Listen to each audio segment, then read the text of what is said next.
Hey guys, welcome back to Chris in Retro. Tonight's video was sparked on a story that came out in the news locally about an assault that a man is alleged to have been involved with minors.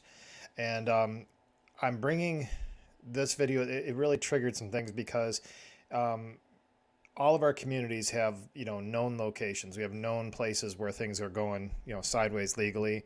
We know problem areas, and I've had guests on here that talk about the streets they ran. I've had, any city. I'm sure if you have wherever you are, I can with confidently say that we all have that street or those streets. For Rochester, we have a few of them. On the northeast side, um, pretty commonly Joseph, North Clinton, and the side streets, associated with those, Laser Street, Farbridge, all that. We know what's going on in those areas. We also know, excuse me, that on Lyle Avenue side, that's notoriously prostitution and drugs. So, excuse me, every city has their locations. Um, I would say that it's very difficult for law enforcement or anybody to really control that environment and do anything to have any substantial change relative to what's going on in those communities. I think that Chad Marks had even addressed this at one point. One of the questions I'd asked him was, does he feel like he has any responsibility for what happened in his community before his rehabilitation? And he felt like he was a contributor to problems, but that's been going on forever and probably will go on long after we're gone. And I would tend to agree with him. These communities settle into these raps and they settle into these situations, and it doesn't seem to ever change generation after generation. Sometimes it gets worse, sometimes it just stays horrible. And so I'm saying all this because, excuse me, while we know the community has certain issues, what we also know is certain locations. And so tonight I'm going to share with you a quick video, and I am going to pick on a couple locations in the Rochester area to illustrate my point. So I'll get started on that. Maybe. Always, just so you guys know, the reason I'm constantly having a hard time sharing things on here is my mouse hangs up, and I'm trying to share it, and I can't. So I think we'll do it the bigger one. So as I look at this screen, basically what I'm showing you is a number of situations that happen with a hotel around here called the Gates Motel. So the Gates Motel and the 490 Motel are both known prostitution locations and drug locations. But unlike other prostitution and drug locations, there's also other very weird, prominent things that seem to happen in these locations really a lot. Gates is not a bad community either. So it's not in downtown Rochester. From our location, it would be really on the west side. And there's a lot of working class individuals there, but I wouldn't say that the community in and of itself is all that bad. As you get close to the city, there's some problem areas, but these locations are really hot spots. And so the Gates Motel, I'm going to pick on this a little bit because of some things that have happened. Now, in the news recently, what was the impetus to this video was this gentleman right here. If you can notice him, actually even on the far right in the middle row, he is accused of assaulting two teenagers. And the circumstances around that seem to be that they were on the premises with him for some reason or another. And I think we can make some assumptions about what that was. But because they were minors, he's got himself in a real bind.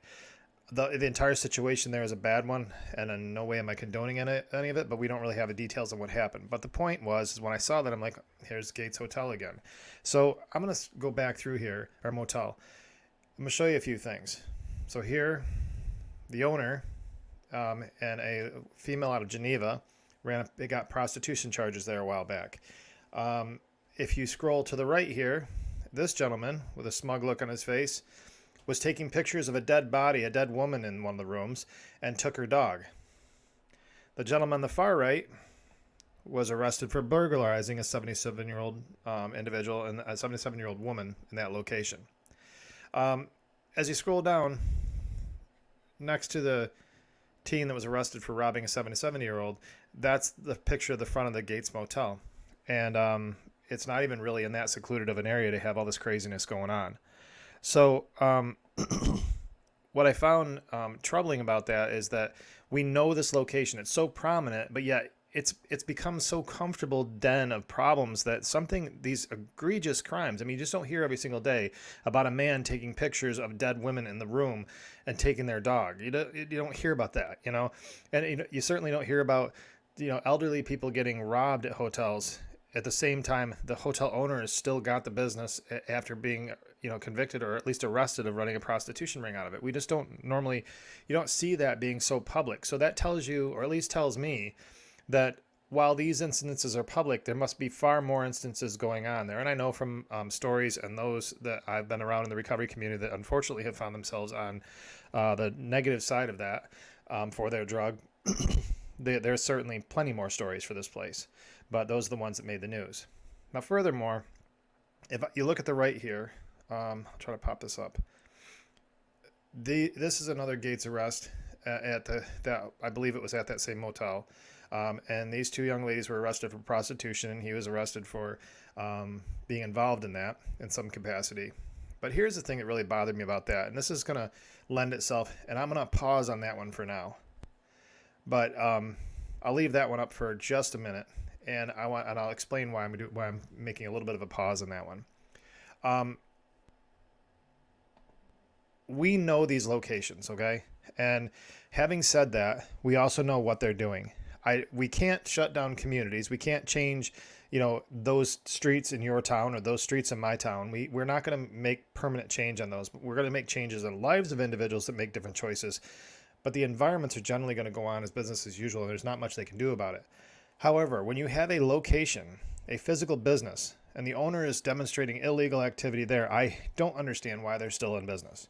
And my observation on this is there's many people that are at fault here, but we continually make it the only part of the conversation, the criminal activity that's taking place. Oftentimes, the pimps or those that are involved in the drug dealing themselves go unnamed. I mean, how many times have you heard about drug arrests and you really don't have any indication of who the name is? Heck, I don't even look into it half the time. The only reason I know certain drug arrests is because of, one was related to a homicide, that's close to our family. And occasionally I'll notice a name and I'll dig into it even further. But the drug dealers you don't see it. But when they're doing these big prostitution busts, you can bet they're going to throw pictures up of the women. And it seems like, honestly, the most victimized person in the entire food chain here on that are these young ladies. And this is where I'm going to illustrate my next point. So in this prostitution, these two individuals were arrested for prostitution. They were very young at the time. So a couple years ago. And this is the young lady. So when I clicked on her picture, she looked familiar to me, and it turns out I don't know who she is. But this is from 2015, so this is a while ago. I'm not reporting brand new news. What I'm really just trying to show is this is how this stuff goes down. So I pulled it up, and I didn't realize it was a Facebook post.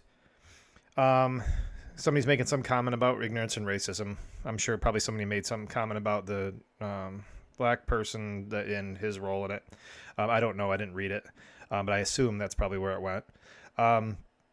But this comment here really struck me.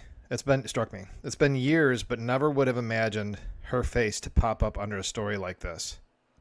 Next one. So sad, never would have dreamed this for her. It's sad she couldn't find a way to help herself before it got to this. So, this young woman has obviously some community around her that saw promise in her and hope and all kinds of good things for her. And through her choices, and I would assume her addiction, she's now finding herself taking care of that addiction through prostitution. At least back in 2015. And I don't know where she's landed with this, and I hope that it's worked out well for her. But I'm showing you that because that one really kind of struck me through all of this. That one really got me because we do see the robber. We do see the guy taking pictures of dead bodies. Those are just so sensational or salacious that a 77-year-old elderly person was, robbed and beaten. It's so salacious that somebody's taking pictures of dead bodies. It's ho-hum to talk about a prostitution bust. So what do? They put a young woman that obviously had another life before all this. So why do we do this? And one of the arguments I would say is that, first of all, the drug dealer, depending on their circumstances, that may be all they know. If you talk to Chad Mark, you talk to Mitch Smiley, both of them have negative parental influence that led them to really not know any other way to survive. And Chad's situation, particularly being local, I know where he's from, and that certainly seems to be the case. I'm not exonerating them, and honestly, I hold drug dealers in very low regard. I would say that in terms of a stack ranking of what I think about certain human beings, I would say that drug dealers and pedophiles are pretty darn close. Pedophiles, obviously the bottom, because they're doing things to kids, and the kids will never be okay again, and they're trash for it. And honestly, in terms of human life, I have nothing about that I can say anything that is going to be positive. The people that are involved in drug distribution and dealing and killing people, I have a problem with that, because there's a lot of dads like me that would show up to a funeral for their kid, and this person just goes around about their business. But there are circumstances that lead them to this choice. There's circumstances that lead them down this road of hopelessness that make them believe this is the only way they can survive. While I don't agree with it, I can understand why they're there. Again, they're not named. The female now is the one that's the epicenter of all this. She's being exploited by the person that's selling drugs and selling her. Oftentimes, if you talk to anybody that's worked in street level prostitution, they get very little to any money. They're paid in their substance of, that they need to survive, and their meals are taken care of and things like that. But it's all paid for by the pimp, and depending on how crappy the guy is, they're not probably well taken care of. Some take better care of their girls than others, but neither here nor there. It's still a really garbage arrangement, considering they're selling their bodies, which to random men all night long. So they're getting exploited there, and then men like us, we go and purchase their services and come in to gratify our need for whatever it is that we need in that moment, further degrading this individual we don't think anything of it. She's playing a part and acting. She's not into it like she's portraying, and we're adding to it. The community around, when it's a known location, like Gates Motel or 490 Motel, they're known locations. 490 Motel's had some recent deaths from overdose. There's been a number of stories around that one too. I didn't pull a lot of them up, but there's been a number of stories about that one too. They're known locations. The community fusses about them. There was even one comment. There's only one review for the Gates Motel, and it says, make sure you check the bed sheets before you climb in. It's kind of like a snarky comment, but it's just so known. And yet, even though the community around knows what's going on, law enforcement doesn't do anything, because in many cases their hands are strapped, or they just don't care, because it's out of the way, and they're going to do it anyway, and it's not in the eye of tourists. And then legislators, they're not doing anything either about it, and I find that to be just so ridiculous. Candidly, I find it ridiculous that they're not doing anything. And so the notion that they can't, I'm going to show, is a bunch of nonsense. So in California, I believe it was Fresno. I'll pull this up here real quick. California and Fresno had a similar situation. So in Fresno, the ex-owner of a motel used for sex trafficking pleads guilty. He pled guilty because they went after him with everything. He didn't get any charges for drug distribution or the actual sex trade, but he got charges that were related to knowing it was going on in his premises and doing nothing about it. So he caught a charge for this thing and is now no longer the owner of this facility. So in California, while I'm not a fan of California's legislative process or a lot of the ways that they look at what I consider to be overreach into citizens' rights, I believe in this situation they got it right. So why is it in New York State we don't have that, or in your town? I don't know. But I think it's something that's it's troubling to me that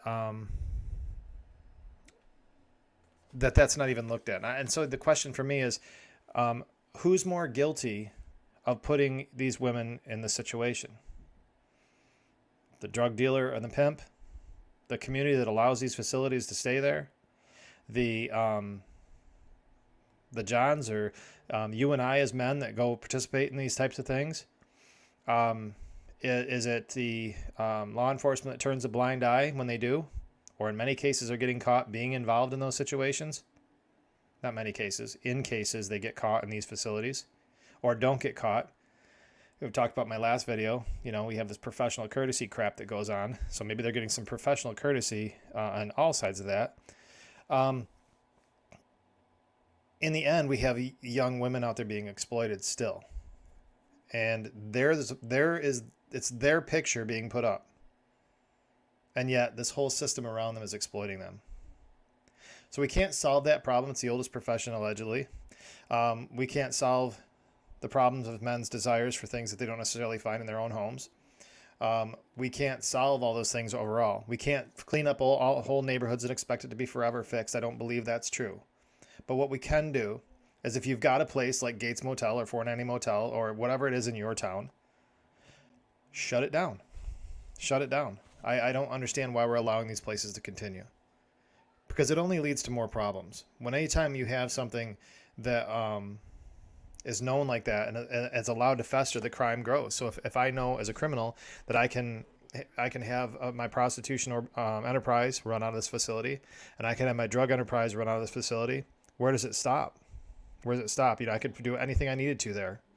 And that turns into robberies of elderly people that probably are there based on the cost of the place versus, any desire to be there.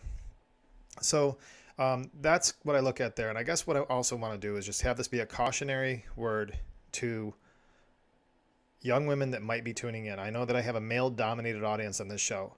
I understand that. I probably always will, because my personality isn't necessarily doesn't align with a lot of the things that in ways that a lot of women hear.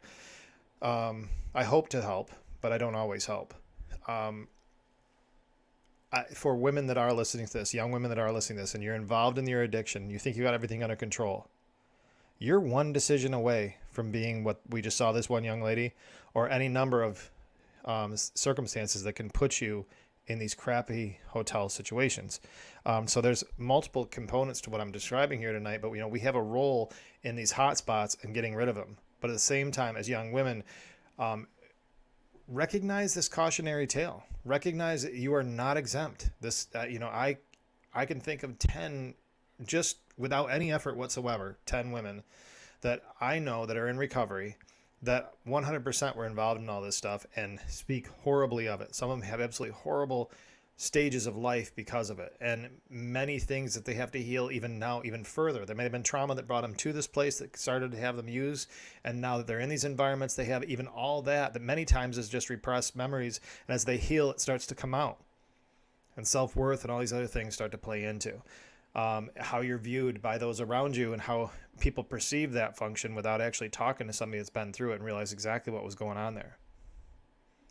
Guys, I'm not a high and mighty guy. I'm not sitting here as a high and mighty man of the cloth. I'm not trying to act like I don't understand what it means to have struggles and that type of thing. And I'm certainly not trying to pass judgment on people and their poor choices at that stage in their life.